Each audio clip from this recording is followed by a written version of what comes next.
How would you go about, because I feel like that is such an important point and sometimes can be hard to say to a parent, like, what you do sometimes brings your child shame, not in any fault of the I know. parent, but it can be hard to bring that up. Like, how do you approach that with parents?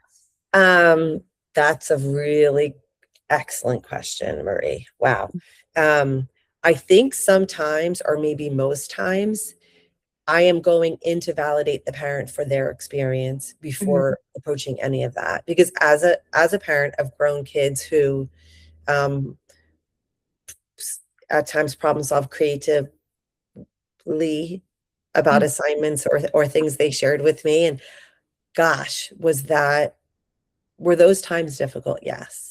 Yeah. And not everyone in my house was on the same page. So if someone just came to me to tell me about my child's plight, I just don't know that I could have just heard it and gone from there. Right. But if someone could truly validate, if someone was really listening and following what was happening and what I had tried to do Yeah. that wasn't successful, Right.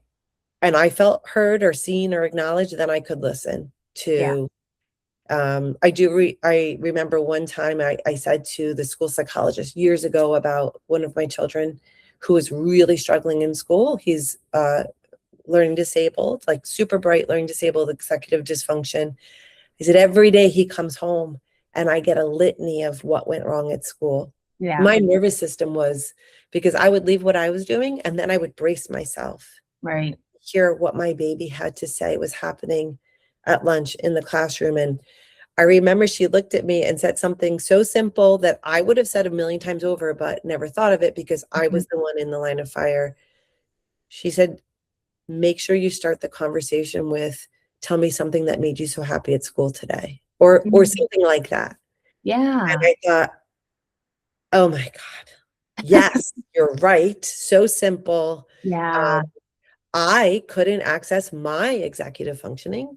I wasn't learning from my mistakes. I wasn't knowing how to initiate the right things. I was my nervous system took over. Yeah. I was waiting every day, probably even feeding him some of the negativity Right. as he was coming in the door and Yeah. just setting the stage for the rest of the night. So I think of those things when I talk to parents. I acknowledge everything they've done. And usually by then I have examples of, look, you've hired me.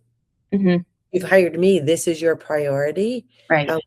We can't minimize the shame. If you were to fail at your job, if I were to fail with working with your child, the shame would overwhelm me. Failing school brings the same shame for your child. They don't have the language to tell you. They don't have Right. the life experience to tell you yet Yeah. how heavy that shame is and what that shame causes in terms of emotional dysregulation.